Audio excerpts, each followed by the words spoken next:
Greetings, dear ones. I am Kryon of Magnetic Service.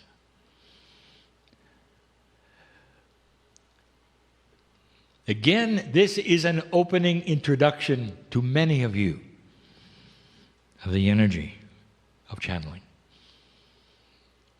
And each time we do a short channel in a meeting like this, each time, there are those for the first time who get to decide if it's real or not. That may sound harsh.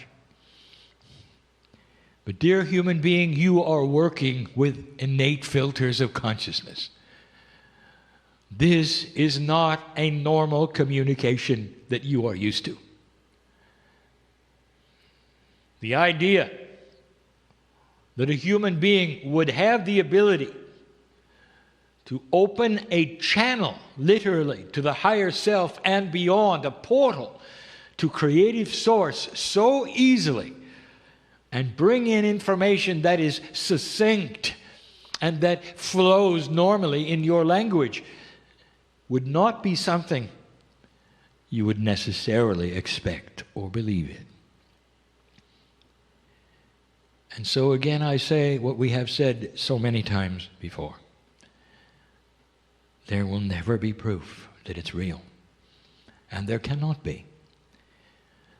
For within the scheme of appropriateness and honor for humanity, there must be discernment. There must be free choice. And so, for a moment, just a moment,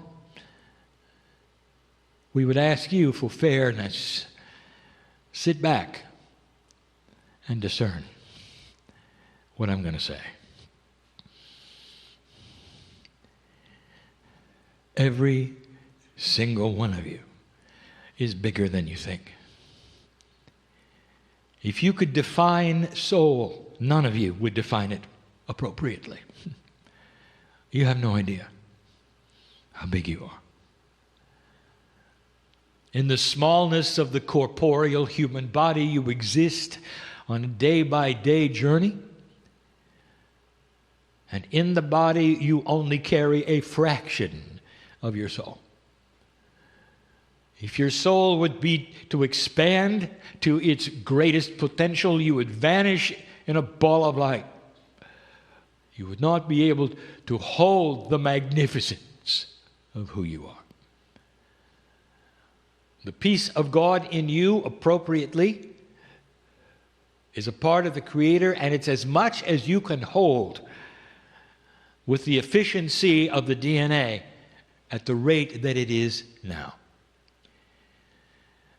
We have not said it in this way before, but let me ask you, if you can conceive of this, what would you be like if you could hold just a little more of your soul?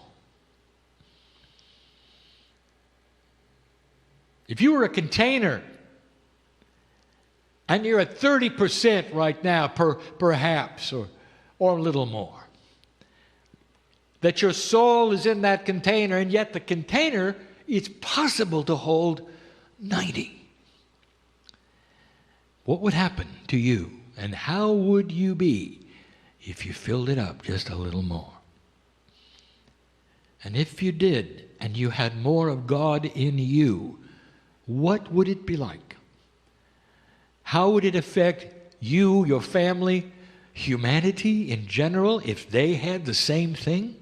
What would happen to the earth? We have spoken of this so many times before, and one of them is the wisdom factor. You think of evolution in a linear way. This is not linear. This encompasses things you cannot conceive of. You don't get smarter, you get wiser.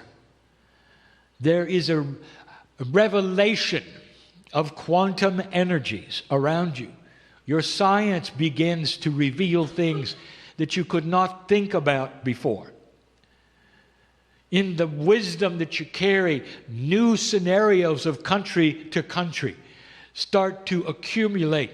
Partnerships, alliances, start to work better. Because when you have more of God, you're more compassionate. When you have more of God, the things of the children in the playground consciousness go away. The children in the playground eventually grow up and they get along. And humanity is still in the playground. What the new energy is going to bring to you, dear one, is an increase in awareness. Now, how fast does that happen? I'm going to talk about that more tonight. I have given my partner information that he has not channeled publicly until tonight. But one of the things I want you to know that you are done with linear progressions. What that means is that the changes may be exponential. The increase on light on this planet will be far more attractive than dark for the first time in human history. And so what does the wisdom factor give you that you don't have now? And the answer to that is, what is humanity attracted to now?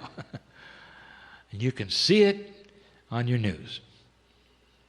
If that were to change, if you have more of God inside, the sweetness, the beauty of humanity itself is going to be the prime directive, and not the drama and the killing, not the darkness. And it's going to affect everyone, even those who don't want it. And we have said it before, the ones who don't want it will fight tooth and nail to keep what they have. And that will be corruption, lack of integrity, greed, and even bullying.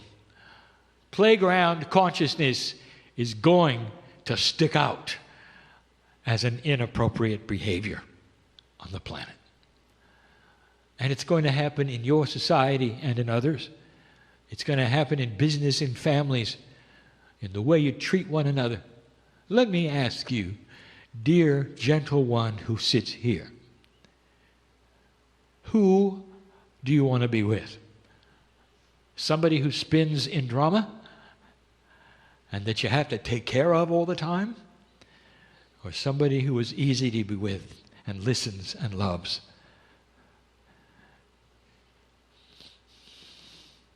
I know the answer because I know who you are. And here it is. Here's the statement that you should know. All of this is at your feet because you're the old soul. The most experienced ones on this planet are the ones who have come over and over and over. In your Akash, which is beginning to open, I'll tell you more about that tonight, which is beginning to open. In your Akash is the experience that you're going to start to bring forward in wisdom. Some of you are experiencing it now. Let me ask you, because I know who is here, what has happened in the last 2 years? Have you made some decisions that shock you? Because you wouldn't have made them before 2012. Things that just sat there, came to a head, and you had to choose something. And sometimes it's simply lifestyle for yourself, and sometimes it's who your friends are, or what kind of energies you wish to be around. The old souls start to awaken first, and that is the recalibration that you're experiencing. I know who you are. How could I not? If this is real. And I am speaking to you from what you call the other side of the veil, which is a linear aspect. There is no veil. Not really. Except in your consciousness. We are here with you all the time. if I am speaking from this other side of the veil, the creative source, that is your home. This, in this room, on this planet, is temporary. I know you. Because you're just like me. When you're not here on this planet, I can't even begin to tell you what the reality is. Can you believe this? That there is more to you than you think. You exist on this planet at this time, at your age, for a reason. I think you know what it is. And it's not to go do things. It's to be. It's to hold your light in the dark. It's to learn gentleness when gentleness does not come easily to some. It's to be compassionate and learn forgiveness within your own family group. And that is much harder than writing a book, dear ones. That's what the light workers' challenges are today. Your light is contagious, and others will see it if you show it. There will be more later. And so it is.